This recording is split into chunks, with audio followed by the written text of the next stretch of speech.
Fala pessoal, hoje estou aqui para discutir o seguinte: cristão pode votar na esquerda?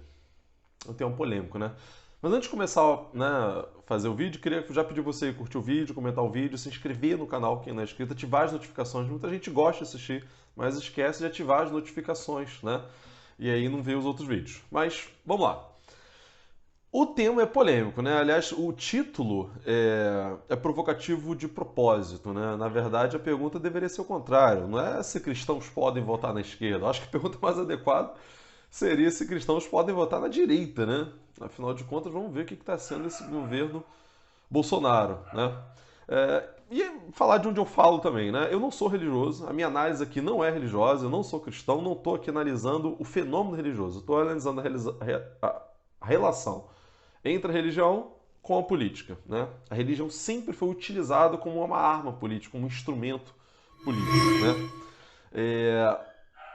É comum a gente ver lideranças evangélicas bolsonaristas, como Malafaia, como Edir Macedo, como Feliciano, como tantos outros, né? Essas principais lideranças evangélicas do Brasil, que são evangélicas, são bolsonaristas em sua maioria atualmente, usam um discurso que é o seguinte, né? Que é bastante poderoso. Cristão de verdade não vota na esquerda. Porque a esquerda defende o aborto, a esquerda defende a morte de fetos inocentes, a esquerda defende a destruição da família, porque a esquerda defende a ideologia de gênero, que diz que homem pode ser qualquer coisa, mulher pode ser qualquer coisa, e ao defender, né, os LGBTs, você estaria destruindo a família. Né?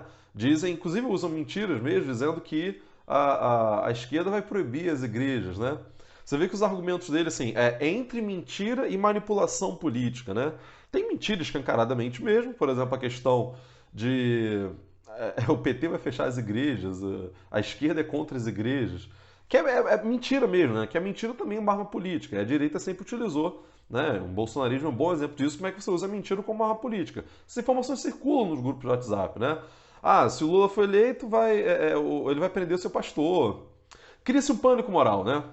Que com pessoas ignorantes, com pessoas desinformadas, com pessoas normalmente de pouco estudo, você consegue convencer ela de que isso é verdade mesmo. Aquela informação chega no WhatsApp, no grupo ali da igreja, falou que vai fechar a igreja se o PT for eleito, então a pessoa fica com medo daquilo ali e fala, opa, então peraí, preciso voltar no Bolsonaro para poder defender desse absurdo. Bom, tem essa parte propriamente mentirosa, né?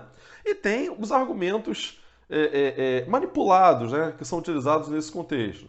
Tenta dar-se a entender que a esquerda defende que seja realizado os abortos, né? Que não é mentira, é uma mentira, não é isso que ocorre. O que a esquerda defende é a descriminalização do aborto, né? Que é outra coisa. Não significa defender o aborto, o ato do aborto em si. Né? Então tem uma manipulação discursiva nisso aí. A esquerda não quer que você seja gay.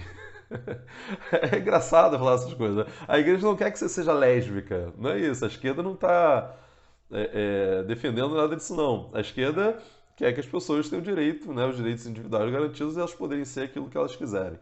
É só isso. Né? E se dois homens quiserem se casar, eles casam. Duas mulheres quiserem se casar, eles casam. Então, tem toda uma manipulação no discurso que é feito para dar a entender de que a esquerda estaria destruindo a família. Né? E, aliás, tem o próprio termo, né, esquerda, assim como, por exemplo, liberalismo lembra liberdade, que não tem nada a ver com liberdade, né? Esquerda tem a ver com aquilo que não é direito, que não é correto. É um absurdo para quem tem estudo tem que falar um absurdo desse, não é tão simples. Mas, gente, a gente está lidando com uma população de baixíssima instrução. Então, a palavra esquerda lembra aquilo que não é direito. E de direita defende aquilo que é direito, que é correto. Que defende as tradições, que defende aquilo que é dos ensinamentos de Deus. Está associado a essas coisas, para a cabeça de muita gente. Então, a gente está lidando com esse tipo de informação. Por isso é importante desmistificar coisas no âmbito bem simples, né? Porque muitos não compreendem isso. E aí, o discurso deles, olha, para defender então a família, para defender então aquilo que é correto, o cristão deveria votar na direita. Né? Isso está sendo dito de forma implícita ou explícita nesse discurso. Né? É forma de puxar voto para Bolsonaro agora. O único jeito de você defender família, o único jeito de você defender os valores cristãos é você votar no Bolsonaro ou votar, né, a defender os interesses da direita, já que a esquerda seria contra a família. E isso é uma estratégia discursiva. Né? Isso é uma estratégia de você angariar o voto dos pobres, né? Os pobres são evangélicos, no caso brasileiro, né? Em sua imensa maioria, lógico, um monte de exceções, mas, a grosso modo, os pobres no Brasil são evangélicos. E é esperado que o pobre fosse votar à esquerda. Afinal de contas, a esquerda defende os interesses dos mais pobres. A esquerda defende políticas, aí falando o que é direita e esquerda de verdade, né? A esquerda defende os interesses da parte mais pobre da população. Né? A origem histórica do termo direita e esquerda vem disso. Né? Defende educação pública, saúde pública, políticas de redução da desigualdade, aumento do salário mínimo, reforma tributária que vai tributar os mais ricos, reduzir os impostos para os mais pobres. Enfim, defende-se políticas dos interesses dos mais pobres. Então, o que você imagina? Bom, a esquerda então vai votar, os mais pobres vão votar na esquerda. Não. Você pode encontrar mecanismos de fazer com que o pobre vote na direita. Qual a maior estratégia que a direita usa para capturar o voto dos pobres? A religião. O discurso conservador. O discurso que vai identificar as pessoas em outro âmbito que não seja a classe social. Então, quando você. Veja, é difícil explicar política. Política é difícil. Economia é difícil de entender. Mas você sabe o que é gay. Você sabe o que é lésbica. Você sabe o que é Jesus. Você sabe o que é cristianismo. Então, quando eu falo, o PT vai destruir a família. O PT vai acabar com as igrejas. Você fica morrendo de medo disso. E você fala, nossa, eu preciso me defender disso. Isso você entende. Olha, o PT defende o gay, o PT defende a lésbica, o PT defende aborto, coisa errada. Quer dizer, isso aí você entende. Isso as pessoas conseguem compreender. E pode parecer absurdo falar de uma forma assim tão simples, mas o nível de compreensão de uma parcela significativa da população é por aí, né? Se a gente imaginar que o grau de instrução médio do eleitor brasileiro é de 9 anos de estudo, né, ensino fundamental, né, completo, a gente compreende que você, ao lidar em termos eleitorais, esse discurso é muito importante. E é por isso que a direita leva o discurso para uma despolitização. A direita sempre leva o discurso para conservadorismo, pauta dos costumes. Bolsonaro quase não fala de política, quase não fala de economia propriamente dita. Bolsonaro não discute o preço do alimento, ele não discute o preço do combustível, ele não discute o desemprego. O que Bolsonaro fica falando nas redes sociais? Aborto, arma, Jesus, fala mal da Anitta, enfim, ele leva a discussão para o campo moral. Se você vê o discurso das lideranças de direita, é um discurso conservador moral, não é um discurso político. Você despolitiza as eleições. Porque se você politizar o debate político, você vai fazer com que provavelmente essa pessoa perceba, pô, sou pobre, sou explorado, como é que eu vou votar na direita? Então você tem que tirar esse tipo de discurso, afastar esse tipo de discurso. Se você for reparar, os pobres que votam na direita, né, o que se chama de pobre de direita, que é um termo que eu não gosto tanto, porque esse pobre não é de direita, esse pobre está sendo manipulado. Esse pobre é um conservador. O pobre evangélico, normalmente, que vota no candidato de direita, ele não vota por ser de direita. Ele nem sabe o que essa pessoa vai fazer no campo político e econômico. Embora a bancada evangélica seja toda 100% de direita. Né?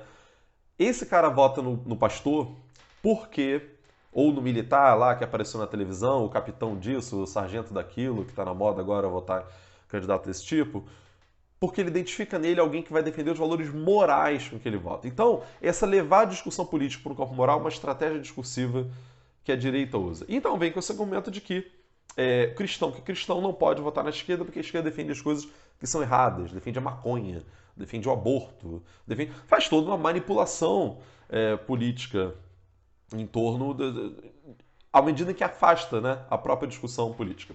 E aí a gente vê um debate também, que eu já fiz no outro vídeo, que é se Jesus seria comunista ou não, tá aqui no canal. Eu acho que o título é Jesus é comunista? Acho que é esse o título. Quem quiser procurar, tá aqui no canal. Que aí teriam dois cristianismos, né, principais na minha concepção. O cristianismo teórico e o cristianismo real. Né? O cristianismo de Jesus, que é o cristianismo, a meu ver, teórico, que as pessoas supostamente defendem, e o cristianismo real que as pessoas defendem. O cristianismo real que as pessoas vivem e defendem, a maioria das pessoas, lógico, tem um monte de variações, né? É o cristianismo do Velho Testamento. Se você reparar, o que predomina nas igrejas evangélicas neopentecostais é um cristianismo do Velho Testamento.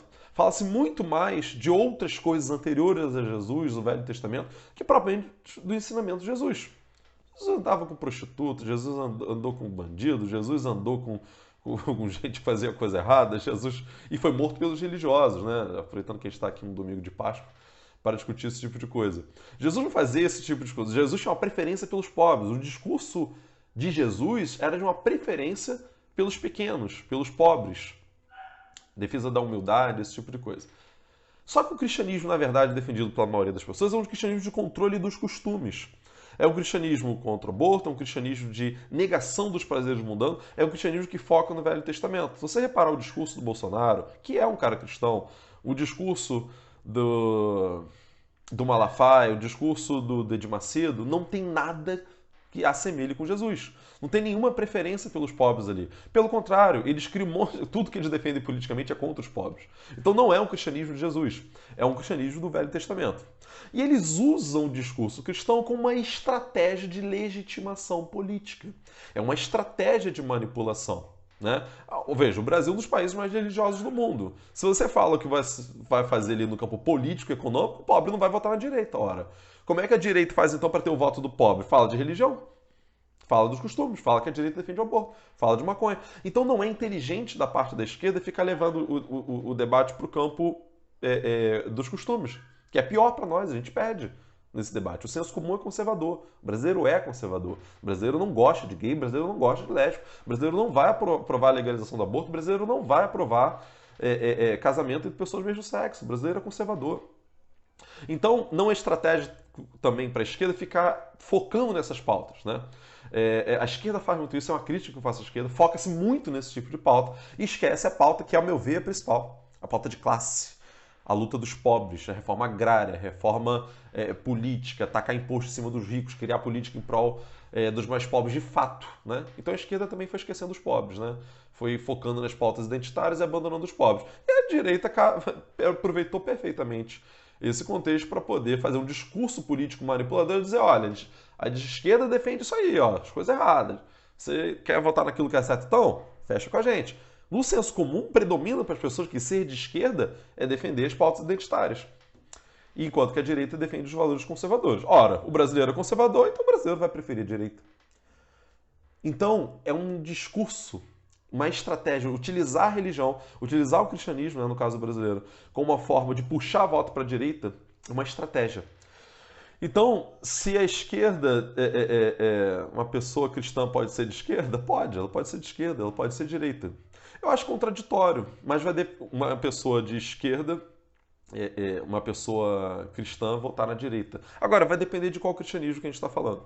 Se é um cristianismo de preferência pelos pobres, que é aquele do Jesus, ou se é um cristianismo do Velho Testamento, né? Onde Deus era vingativo, Deus matava. Por isso que eles defendem armamento e não percebem nenhuma contradição.